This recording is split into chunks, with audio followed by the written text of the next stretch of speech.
Yo, can I park here? Let me see. Smith Street, sign says 15 minutes between Friday and Tuesday. Yeah, it's probably fine. Good. I'm just going to the AT&T store. There's a deal that's New York only. I'll run in and run out. You didn't take the F? Yo, you gonna park here? Yeah, he's going to the AT&T store. They got a deal just for New York. You didn't take the F? Hey, New York, come into an AT&T store and find out how to get a smartphone for free. AT&T, more for your bargain hunter thing. That's our thing. Limited New York offer. See store for details. Blog Talk Radio. Unmarket Your Business, the podcast. Born out of the need to share strategies and techniques that really work to market your business. Think yellow page ads and cold calls are your only choices? That's so last century. You're about to learn tested, tried and true marketing techniques you can apply and master. Ones that feel authentic instead of salesy. Strategies that are true to who you are and how you want to present yourself to your ideal clients. Let's join our host, Carol Joyce Dunlop, in the studio now and allow business success to move forward. Hey, good afternoon, everyone. This is your host, Carol J. Dunlop. How are you doing today? Tell you what, I am doing awesome. I've been on the edge of my seat anticipating this because we had our show yesterday. We had a little blip with the live show, but I got my guest on today. It was just a mix-up because she lives way out on the West Coast and I'm way here on the East Coast, so understandable how we can get things mixed up. But we are good to go, and she's coming on board, and just we're not going to waste any time right now. Bridgette Lewis, how are you doing today? I'm so happy it's Friday. I know. TGIF. Woohoo! Although for the people who work for themselves, Friday means what? It means another day that you're working, and then you got to look forward to Saturday and maybe even Sunday. But I do take a break on Sunday. Do you? Do you take a break on Sunday? So I do take a break, and I'm glad you said that. I think it's really important. As entrepreneurs, sometimes we can be so driven, so focused, and we're so on the grind, we're so on the hustle. Sometimes we forget to come up for air and to breathe. Mm-hmm. And so I actually build in at least 4 20-minute breaks a day, because when you work for yourself, you have no one saying, it's your lunch break, it's time to go eat or whatever. And I wouldn't trade it for anything. So, yeah, it's good to take a break because you have to take care of yourself. It's important. Exactly. I totally agree with you. I know we're just having a little chat, and I know that you guys are along for the ride. So if you're listening in now and you have a question or a comment for myself or for Bridgette, because we're going to get into the information about her Coffee Talk Jazz Network and all about her great awesome book that's coming out, you can definitely call us at 323-642-1701. Again, the call-in number is 323-642-1701. Any questions, we are ready, willing to answer and to help you. So, Bridgette, let's get going here. I want to talk about how you came to be, give us a backstory on what's going on, because in the description for, Empowering Your Dreams by Writing Your Book, which is the title of this episode, I talk about after you suffered life's blows and because you were built by fire, you stand here to tell others how to bounce back. So how did you get to this point in your life? Oh, my goodness. I would say, first of all, you really have to have what I call mental toughness, because life sometimes can come at you from the left, it can come at you from the right, it can come at you from the back, and sometimes it can even hit you in the front. And if you're not a strong individual, sometimes you can break, but instead of breaking, I learned how to shift. I learned how to pivot.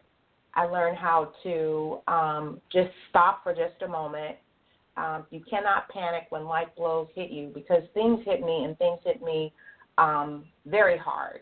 So I'll just share a quick little backstory where I was working as an academic and admissions advisor for a major university, and I had tenure with this university, and I really loved what I did, and I always felt as if my role was to be a teacher, was to be an educator of some sort. That's not what I went to school for, But because I grew up around educators, I just believe kind of like subconsciously, subliminally, it's just really became a part of me. And so, unfortunately, I had a situation where my mother became tragically ill. My mother became tragically ill overnight. I'd had a conversation with her the night before. She sounded a little tired, but nothing outside of the norm. I'd gotten up early that morning, and I was all ready to go. I get this crazy frantic call from my sister, and she was so emotional I could kind of really barely get out what was going on. And once she kind of came to herself, I realized that my mother was she was in danger. So anyway, I ended up finding out from my mom she needed to be rushed to the hospital. And when I got to the hospital, my mother was unconscious and she was hooked up to all types of machines, and it was just, my world completely changed that day. Because if you think about your mom, it's like, wow, that's mama. That's your mom, you know. Right. And she is our rock. And so in the process of this, you know, I'm working at my job. I had all the things that we say make us successful. I lived in the prime location that I wanted. I'd saved like $40,000 to buy the house. I was waiting for the man on the white horse to come, and he never showed up. And I realized that I was the girl on the white horse. Okay, he didn't show up. You know, he didn't show up. So I had this beautiful condo, you know, overlooking the beach. I was driving an E320 Mercedes, and my salary was decent, and I was a perfect size 8, and I had the perfect credit score. So I was like, oh, what can go wrong? But I had worked those things. But to my point, the day that my mother became sick, none of that stuff meant anything to me. And I'm not a materialistic person, but those are the things that we strive for, you know. Right. And so that really rocked my world. And then moving forward from that, my mom ended up staying in the hospital for pretty close to a year. And so my life really began to unpeel. And so when I say my life began to unpeel, a lot of times when people become sick, people say, I'm with you, I'll support you, I got your back. And in the process of that tragedy of my mother becoming critically ill, you really begin to see who's with you, who's for you, and who's standing alongside of you. And so even with my job, they said, oh, yeah, Miss Bridgette, take the time you need. You know, this is your mom, and, you know, we want to make sure she gets well. But over a protracted period of time, it just took a long time. And so the company decided to make the decision without informing me that we're just going to fire you because you make a lot of money for us, but you're not. Yeah. You've made a lot of money for us. The students love you and all this type of stuff, but they were really all about the dollars and the cents. And so they said, well, you need to make a decision. You know, it's either your job or your mother. And so I was like, what? What are you talking about? I mean, I had tenure there. So before I could make that decision, they fired me.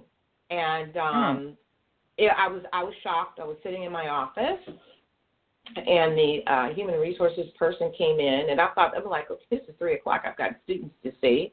I had my planner open, and the director came in and said, we just made the decision to separate you from the company. It's like, what are you talking about, right? So no, that's right. Oh my gosh. Yeah. So I was fired in 2000. I was fired October 2007. That's when I was fired, and my mother was still in the hospital. And so moving forward, every day I would drive to the hospital to see my mother, to pray over her, and my life just became very different. When tragedy hits you, you look at life from a different lens. You really do. And so every day as I was driving to the hospital, I would be listening to this song by an artist by the name of Peter White. And the song was called Perfect Moment. And I wanted to go back to that moment when life was perfect for me, when life was perfect for my mother, but it wasn't. And so I would be driving to the hospital with tears streaming down my face, listening to the song. It was something about that particular song. It was such a heart healer for me. And so as I'm driving every day, I said to myself, and I knew it was a God idea, I said, I wonder what it would be like if I had the opportunity to talk with Peter White about the impetus behind why he wrote the song and how he wrote the song. And so by this time I'd lost everything. The house went into foreclosure. I was embarrassed. I drove my car back up to the Mercedes-Benz dealership, and I started life over. I mean, everything that was comfortable for me, I was stripped of everything. I had nothing, and they didn't want to even pay me unemployment. And I'm like, God, this is my life. This is my life. Right. But the flip side to that is I kept on saying to myself, I really want to spend more time with my mom. I need to spend more time with my sister and my mom. But I didn't know it was going to come in the form of a tragedy. And so what ended up happening is my mother ended up having multiple brain surgeries, and she was in ICU for an entire year. So my world was rocked, and my world was flipped upside down. So I came home, and I ended up coming back home to my childhood home, being in my childhood bedroom, and my mom's not here, and it's like, where do we go from here, God? I didn't even have the foresight, the thought to even think about getting another job. I was so focused on, I needed my mom to be okay, and so I wasn't even after such a blow of, I'm fired. Wait, you're firing me, and I've spent my life, pouring into these students, into the school, and my time. So and it wasn't even an ego thing. It's like, but you guys fired me unjustly. So, so the wrap up of that is I came home, and for those who are listening in, I am a Christian. I'm a believer, and I felt God was giving me this idea, and I was literally sitting in my bedroom with a laptop. It was so raggedy, and God was like, okay, you need to use, he said, you've got, it's so audibly, Carol, he said, you've got gifts and talents, and he said, you need to hire yourself. I was like, what? Yes. And he said, look at your hands. The most audible was, look at your hands. And I looked down at my hands, and he said, everything you need is in your hands, everything. And I had a napkin, and then I said, I wonder what it would be like to sit down and have coffee with Peter and talk about his jazz. And then God said, coffee, talk, jazz. I said, oh, my God. And that was That's awesome. Honest to God. And so that was how Coffee Talk Jazz started. I didn't know anybody in the jazz industry. I had no connections. I had no contact. I had no Rolodex, and I didn't even know how I was even going to do the interview with Peter. So I said, you know what? I'm a smart girl. I can figure this out. So I did, and I reached out to him, and he says, I'd be happy to interview with you. And so he says, how do you want to do it? And I said, let me think about it. I'm going to call you back in 2 weeks. For real.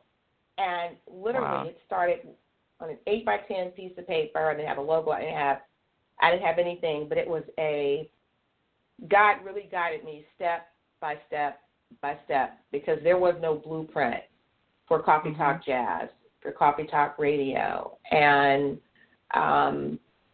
once I had a chance to interview Peter, I knew I was really on to something, because I knew his history and his background so well. It even shocked him. And he said, wow, you've really done your homework. He said, and you've reminded me of some things that I did in my early years of why I started and did what I did. So that was how Coffee Talk started. Wow. That is awesome. That's like one of the stories that you hear from the millionaire people who had started out their basement or started out in a napkin or whatever. So I know that great things are going to come from this. So let's skip ahead a little bit. Now, I know some of the background that some other people don't, but we're going to skip ahead of this. And, you go through the thing with your mom, and sadly your mom does pass away. But then you get this thing that you need to put down on paper and write your book. How did that all come about? Oh, my goodness. Thank you for asking. I have been thinking about writing a book for at least a decade. And I'd always loved to write. I'd always loved to journal. And just to get my thoughts out on paper, I would just write and write and write. And at that time, when I first thought about writing the book, I was working in the financial industry as a senior loan consultant, and I liked the money, but I didn't like the people that I worked with. I believe in ethics, and I saw some improprieties that just did not line up with my core values. And I was married and divorced, and I was raising a son. And for anyone out there, if you have a son, you got to be right up on him because, you've got to be right up on him. So my son said one day, he said, Mama, he said, when you come home, he said, you so grouchy. He said, we don't spend time together anymore. He said, and you're not cooking. He goes, and I'm always hungry. I was like, oh, my God. And I'm serious because I was a good cook. And so it just kind of hit me. He said, Mommy, so you're making all that money, but you're never home. I promise you, the next day I went in and gave my resignation. I didn't have a plan. I quit the next day. I did. Oh, geez. I quit. Wow. I did. Wow. No, that's me. I'm the type of woman. I just go by the seat of my pants because I'm the type of woman that I'm always going to land on my feet. I'm going to figure it out. And so I gave my resignation. I knew that I had one more commission check, and I was counting that check in my head. And I know that's right. I had a commission check about $8,000 coming, so I said, okay. And I was dividing in my head. I was like, I'm rid of this, this is this, and I'm going to figure this out. And so I said, I didn't want to go and work for anybody else. I know the entrepreneur spirit has always been in me. I said, I don't want to work for anybody else. I'm going to figure this thing out. So I said, I'm just going to work temp, and I'm going to date these companies. And if I don't like them, then I'm going to break up with them, right? Right, exactly. I love that because that's my thing. Well, actually, I broke up permanently with any company but my own because I'm just a terrible employee. I've said that before. Yeah, I'm gonna break up with them. And so through the process of all of this, me writing this book, I kept on reading a lot of what was written. And once again, that audible voice came to me, and I knew that it was God. And so he says, you need to write a book. I was like, what? I was like, no, that I'm not going to do. So I bucked and screamed and kicked. I didn't want to write a book because writing the book would expose me. Writing the book was painful. Writing the book would open me up. Writing the book would cause me to peel back the layers and to really look at things in my life that were not pretty. And so with that being said, I was in a marriage it was an abusive marriage. It was verbally abusive, and I don't even think he really knew it. He had so many issues. I believe that I was marrying my knight in shining armor, and it was not all right. He became a nightmare, actually. And I won't give too much away so you guys can buy the book, but I will just say this. Well, you know what? I will tell you guys this part, so that way you can buy the book and find out what happens next. I actually married. I did not know, but my husband was a drug dealer. Oh my goodness! Yeah. Wow. Yeah. Wow. Yeah. So my husband was, and he didn't look the part. He didn't act the part. He didn't speak the part. If you saw him on the street, I mean, my husband was fine. I must admit that he was. But that's not why I married him. I married him because I was really in love with him, and he was 8 years my senior, but he was slick. And I was the cover-up, but I didn't know. I didn't know that I was the cover-up. And the roundup of that is, I just remember prior to getting married, I kept hearing these whispers, does she know? Does she know? I'm like, what is everybody talking about? Does she know? Right. What is that about? But you were blinded. You were blinded by love, and you couldn't really. You're like, we'll figure that out later. No matter whatever it is, I can handle it. Right? That's a superwoman mentality. I can handle it. I can deal with it. No, for me, it really wasn't that. I wasn't blinded by love. That wasn't it at all. I definitely was in love with my husband. I was definitely in love with my husband, but about 6 weeks prior to the wedding, I called the wedding off. So I was not blindsided by love. I did. Good for you. Good for you. Yeah. Good for you. I called the wedding off, and I went to him, and I said, your sister came to me, and she said that you have a drug past, you have a drug background. What is she talking about? But I just did not know who to believe because I was in love with him, and they have this tempestuous relationship. I just didn't know what to think, and so that marriage took a lot out of me. It took so much. It took so much of who I was, and my self-esteem suffered a great blow, in that marriage. But a beautiful thing that came out of that was I had a wonderful son, and so I decided to chronicle my life. I decided to chronicle, some of the stories. I mean, and the book, like I said, it really will, tell it all. So in writing this book, my book is called From Pitfalls to Purpose. And in the book is about a story of hope, a story of resilience, a story of empowerment, and a memoir of forgiveness. And the hope part comes from no matter what you go through, you always have to have hope, because your situation is always short-term, temporary. It'll get better, but you've got to come up with a blueprint or a strategy or a plan, and you've got to figure this thing out. And the resilience part, I mean, that had been developed over time, because there were so many crazy things that happened in the marriage, and it just really looked like he was just winning. I'm like, he's a drug dealer. I'm a regular person. And it seemed like the law, I swear to God, it seemed like the law was just like on his side. I was just like, this is so backwards. This is a little crazy. And so,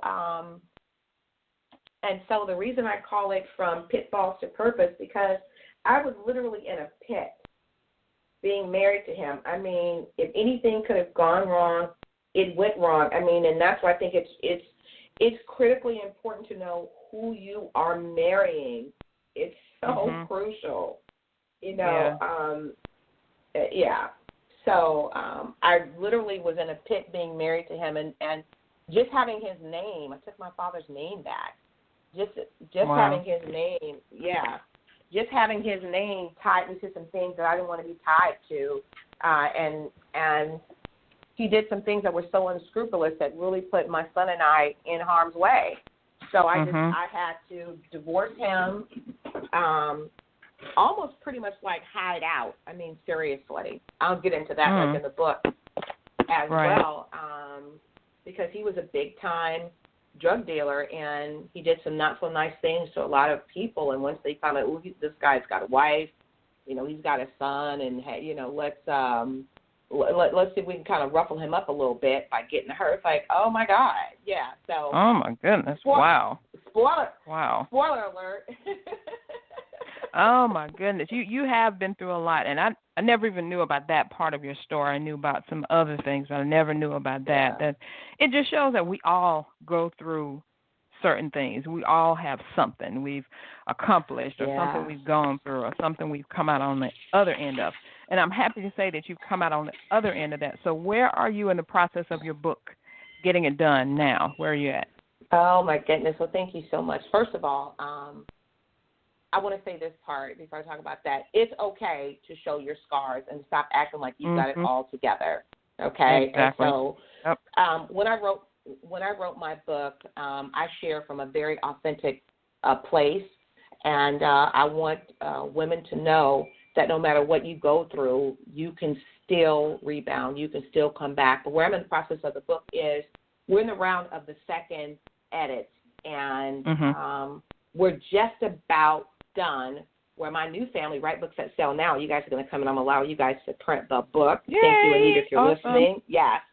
Yes, because I did get her email, didn't have a chance to respond. I'm sorry, girl, I've been so busy. But I'm just waiting for the last round of edits. I actually finished the book. What is this, August? I actually finished the book. I finished the book in June. We went through the first round of edits, and for those that are listening in, your book is never going to look like what you think it's going to look like when it's finished. Once your editor gets it, because Say ever, that.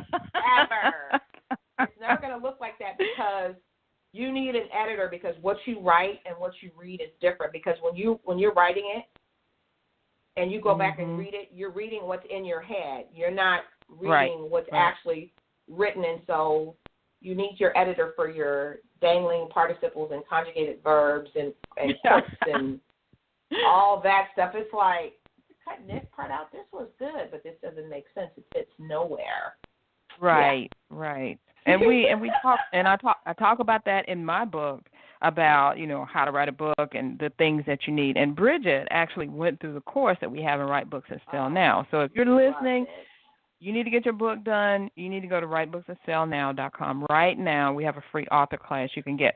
But Bridgette, I want to get to the point of where are you now in your life? How has writing this book, getting all that stuff out, all that toxicity out, how has that helped you in what you're doing now, and where do you see your life going now that the book is, pretty much done and you're putting it out there? What are your plans?